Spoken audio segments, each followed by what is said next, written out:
Welcome back to the Get Off the Treadmill podcast for practice owners and leaders, where we are obsessed with how to build a successful practice and get a life too. Hi, I'm Chuck Blakeman, and we're going to dive into another topic that helps us make more money in less time, get off the treadmill, and rehumanize dentistry by giving everybody their brain back. Today I'm talking with Rita Zamora. She's the author of the new book, Get Found, Get Liked, Get Patients, Making the Most of Social Media. She's an international speaker and the owner of Rita Zamora Connections, a social media marketing agency for dental and medical professionals. Since 2007, she and her team have provided social media marketing training and custom monthly management services for general and specialty practices all over the country. Rita, you're my friend. It's great to have friends on the podcast. Thanks for doing this. Well, thanks for the invitation, Chuck. It's great to visit with you again, as usual. Yeah, we've already had some fun off air. Let's see if we have some more fun on air. So the new book, Get Found, Get Liked, Get Patients. I kind of want to focus on some of that, but we'll do that by talking about what you do and how you do it with people. Today, we want to talk about just what it means to be effective, how to be more effective with your social media strategies, and just with social media in general. So we're going to talk about the strategies of social media and how to be effective at that stuff. So give me the overview to begin with. What is social media? When you say social media, what is that? Let's go from 101, because it's one of those things that everybody knows what it means. Therefore, probably none of us know what it means. Yeah, well, I think it's really helpful to think of it as a puzzle piece in what businesses and, dentists and specialists need today in their overall digital presence. So you have your website, you have online reviews, you have social media, you have, your online listings and whatever else you might have out there in the digital world. And so social media is one of those really important puzzle pieces that is a must-have, not just for marketing, but also just for an overall relevance. You're up to date and knowledgeable and in touch. So it's an essential for practices today.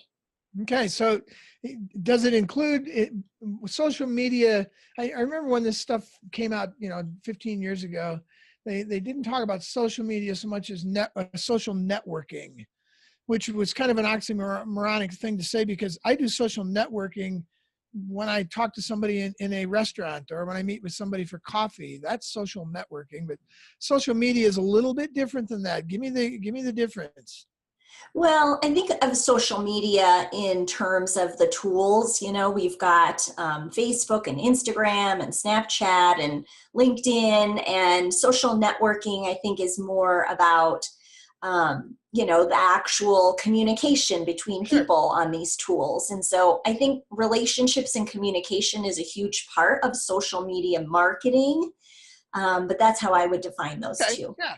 So I think what I hear from that is that social networking can happen both offline and online, digitally and analog, in person and in the cloud. But social media is a cloud thing. It has to do with the tools that you use online to do that kind of networking.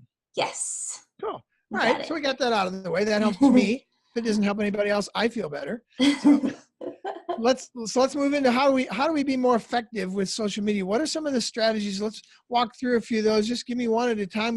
We have limited time. We'll do what we can, and we'll wet their whistle. And if people want more, they'll have to connect with you. We'll give them how to do that at the end of this. We just brought it up, so let's give them how to connect with you now, and we'll do it again at the end. Yeah, well, I'm going to talk to you about some of the real world challenges that I'm hearing from dentists on a consistent basis, recent basis. One of them is, we can't figure out why our social media is flat. We're not getting any likes, we're not getting comments. And when we look at the statistics on our Facebook page, it's showing that 9 people saw it or 5 people saw it or whatever. Right. And what's happening is that over time, when practices keep publishing and sharing content that's not resonating with patients or with people on social media, then using Facebook as an example, Facebook begins to say, this practice is not sharing good content. People are not interested in you. They're not interested in your content. So why are we going to show it to anybody? And so practices continue to do that by sharing generic content or content that's not interesting in any way, and they're just developing a poorer and poorer reputation in Facebook's eyes. So their results continue to tank more and more and more over time. So the fix for that, I'm sure, have you heard of any practices talking about that, Chuck? Oh, sure. I think that's a common occurrence, not just in practices, but in businesses generally. You know, dentistry, we always feel like as dentists that our practices are unique, and they're not. They're unique in many ways, but they're not unique in that that's a unique thing. So absolutely, that's a problem across the board, is that people get fatigued. You think of all the information we get out there. Holy cow, it's tough to keep my attention. So it will slow down, and your likes will disappear. Yeah, I understand you. I'm done with you. Let's move on. It happens all the time. Yeah. So, I mean, a fix for that to make things more effective, and hopefully people would find relief in this as well, is to stop worrying about posting all the time. It's really more about quality versus quantity. So the number one thing that we see that keeps resonating with people over and over again are pictures of the doctor and team. Video, of course, is very hot and really popular as well, but there was a recent statistic that came out that said that photos are still more effective on Instagram, which is a big, visual tool, than video. So having photos of you and your team that you can use in a variety of different posts, very effective. Another tip or trick that you could use is to pay Facebook for a boost a few times per month. What we found is that even if you're only paying, $5 per boost a few times a month, it will also increase your organic visibility as well. So if you're posting content that's resonating with people, that includes pictures, or something that's interesting and unique, and then you pay Facebook a little bit of money, you can start to reestablish your reputation in Facebook's eyes, and then you'll start to get better overall organic reach as well. Okay, so Facebook wants you to find some rent-a-friends to begin with. Pay for it to get them excited again. Let's back up for a second. I don't do this all the time, but I think it's important with social media and any kind of marketing. I owned one of my 12 businesses was, a couple of them, 2 or 3 of them were in the marketing space. So I understand it to some extent. And because I understand, I also know that a lot of it is voodoo and fortune telling. And, we really don't know what's making it work. I want to back up and get the why behind social media. Why should precede who, what, when, where, and how just about every time. So before we get any deeper into who, what, when, where, and how, why is social media important for a dental practice? Mm-hmm. Oh, and I love this part. It's really good. First of all, there's also some in-depth reports and research in my book, so if people get a copy of that, but I can reference a couple of things.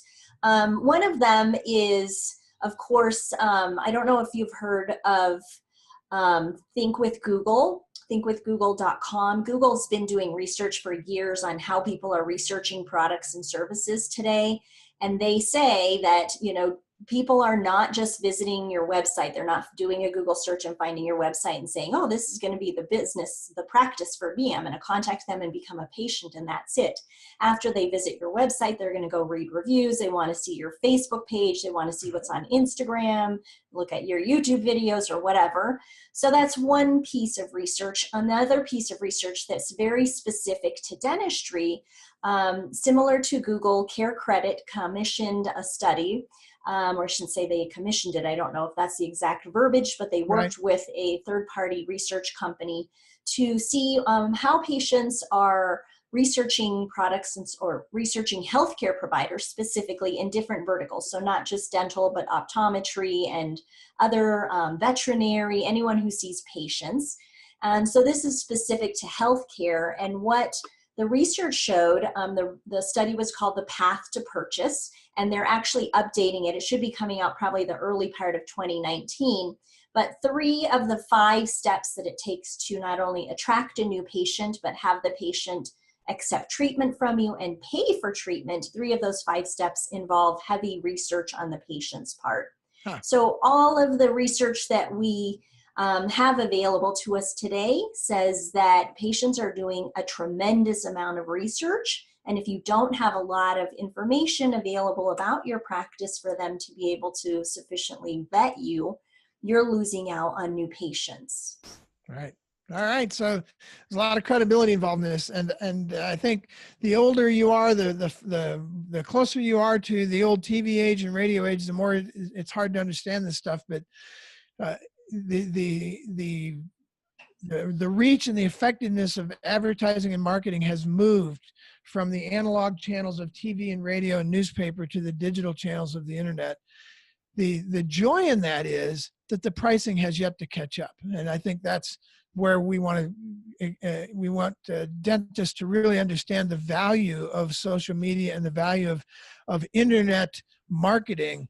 I don't know what it is, but it's exponentially less expensive and exponentially more effective than what's going on outside of the internet. It'll be a while for that to catch up, but it will catch up, and you want to get in now and be well established, because it's going to get expensive once the advertising companies and the larger companies really figure out that throwing money at ads on TV just isn't working anymore. The golden triangle I've heard of before, and I'm asking because I don't know. I'm just smart enough or just informed enough to ask questions and maybe be dangerous. I've heard that Instagram, Yelp, and Facebook is the golden triangle. That you need to be on all three of those for the very reason you just said. Hey, I'm going to look you up on your website, but then I'm going to go to Yelp and check on you, and then I want to see what you're doing on Instagram. Then I want to check your Facebook page. Do you see that as being? Can I just get on one of those, or do I need to kind of sign up and be involved in the three? I think you have to be on multiple platforms, and I definitely would agree with Facebook and Instagram, but I would probably, if it's a triangle, I'd probably move Yelp out of the way and put Google. Okay. Google My Business is the place where your map and reviews live now.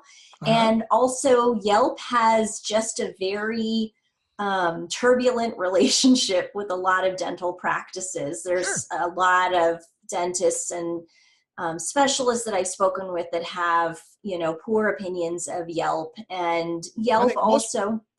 I was just going to say, I think a lot of people have poor opinions of Yelp. Most of the people who are providers on Yelp don't like it. I think that's safe to say. Yeah. So where would you go to get your,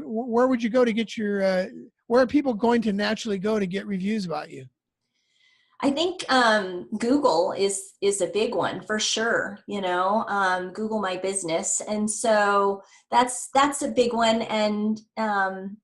And I think, Facebook is another one, of course, where you can leave reviews, and you can't leave reviews on Instagram, but I would say Google and Facebook are the two biggest. And then depending on where you're at, some communities have very active Yelpers, and Yelp may in fact be a necessary tool for you.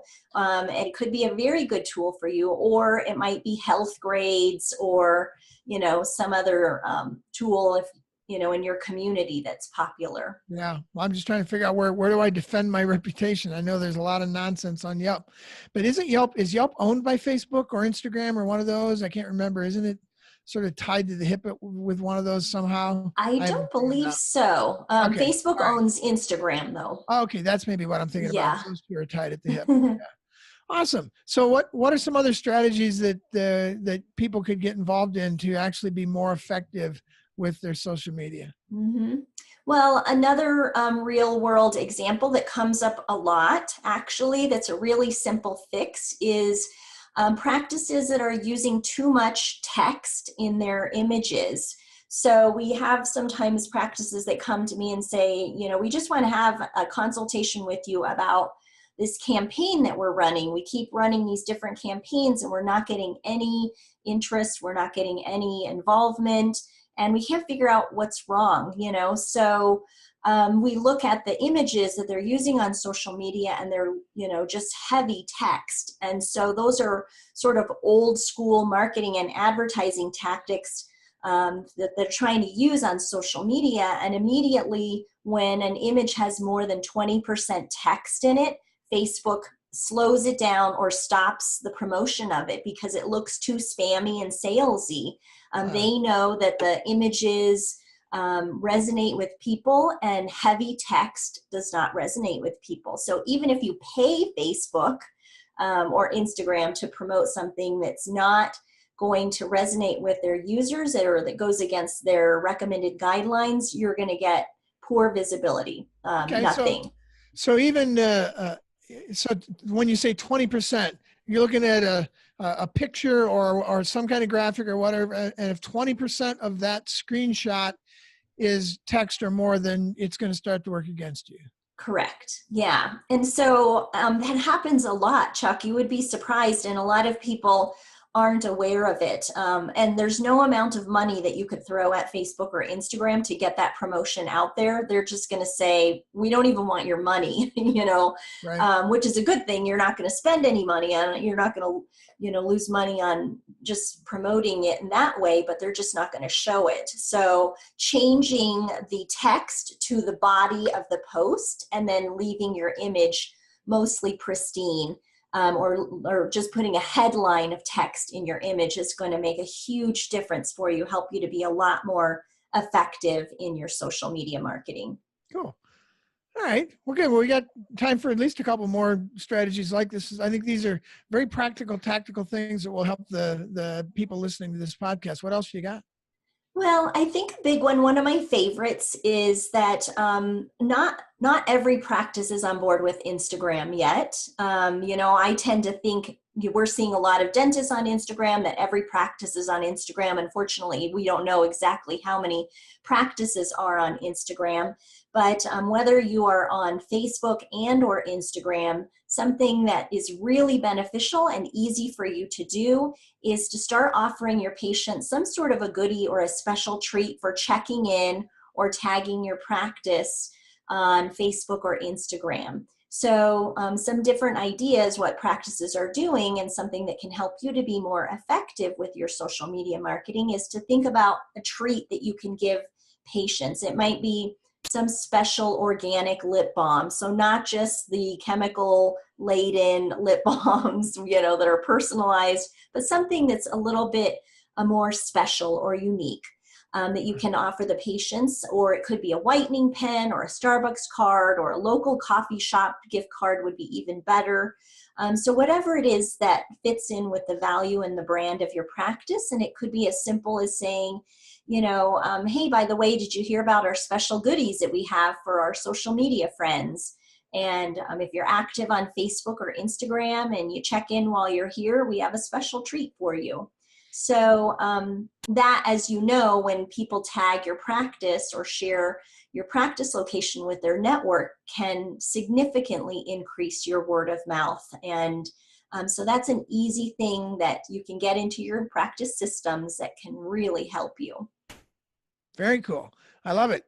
I think I'm seeing more and more of that connection between Instagram and Facebook, and that could be a good application for anybody listening to this podcast. Is if I'm on Facebook and I'm not on Instagram, I might want to consider putting myself out there on Instagram, because I'm hearing all kinds of good things about how sticky that is for people, and how, to your point, that it is connected to Facebook, both as a company now and just the way that they operate with each other. They're synergistic with each other. I think that's a big thing. Let's get on Instagram if we're not there.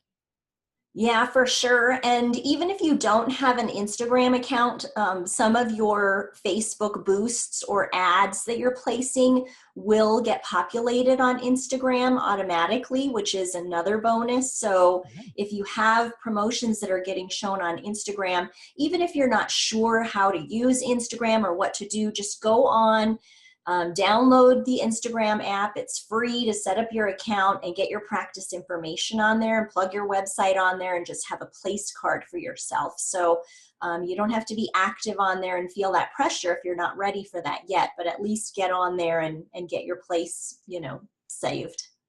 Good. So talking about strategies, how important is it to have buy-in from your people internally, your team members inside the practice, to actually get on social media and do things while they're at work?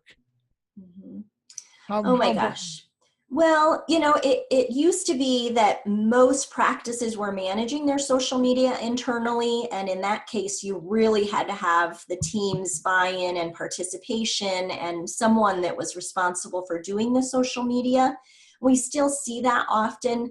But there are more and more practices since the increase in popularity or the increase in the necessity for ads or boosting posts or paying Facebook or Instagram came into play about a year or so ago. Some practices kind of threw their hands up and were like, we just don't have the time, we don't have the interest, Right. we need help. So they started outsourcing with people like us, or other great agencies that help the industry. And so, in that case, then they didn't necessarily need to have the whole team on board, but just someone that was a communicator on behalf of the practice that would share photos or, be willing to update or communicate with that vendor for help.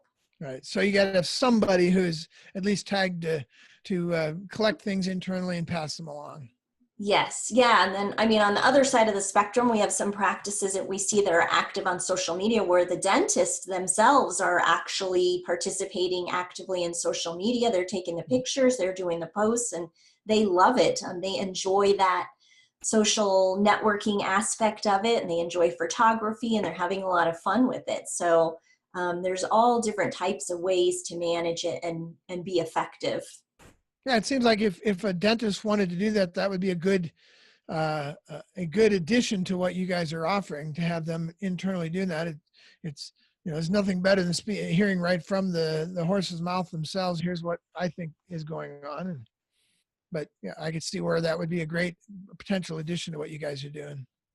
Yeah, for sure. It just really humanizes the doctor too. Yeah. So when other people in the community see them, and the more that they see of them, the more that they get to know them and like them and trust them. And that's what's going to bring new patients into your practice. I think it's an important thing to settle on for a second, because having been involved in a lot of marketing in my background, I understand that marketing really only has one purpose. It's to build relationships.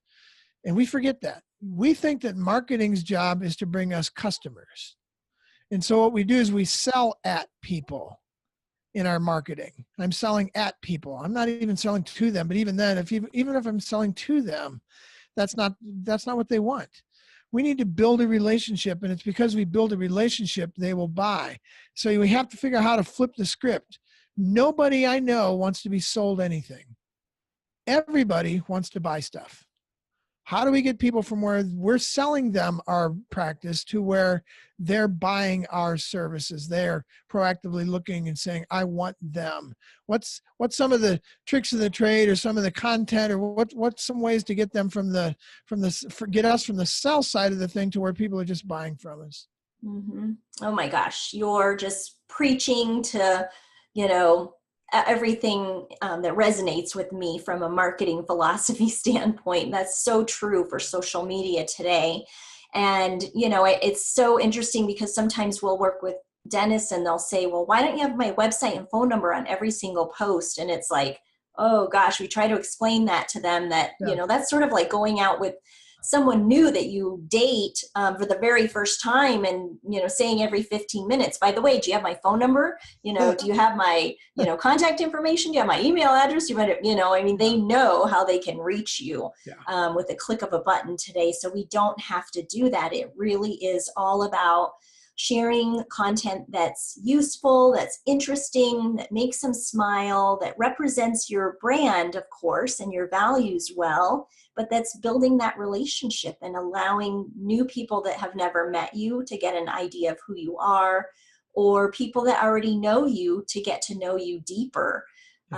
So that's where we really have a lot of fun with that, is starting to see practices that have zero engagement and that are just flat, and we can start sharing little tidbits, whatever is within the doctor's comfort level, of course, but start sharing little tidbits about them and the team, and then really start to grow that engagement, and the attention, the visibility that they're getting skyrockets. And that's what we really love.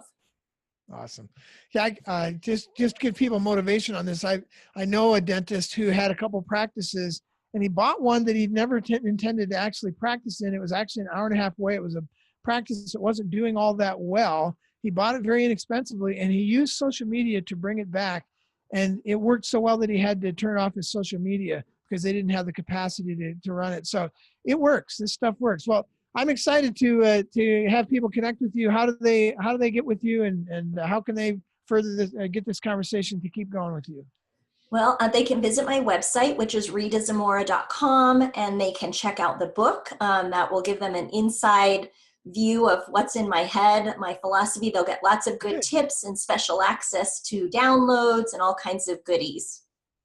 Awesome. And don't forget to read Rita's new book, Get Found, Get Liked, Get Patients, Making the Most of Social Media. Rita, this was a joy to have you on today. We'll look forward to having you back. Thanks so much.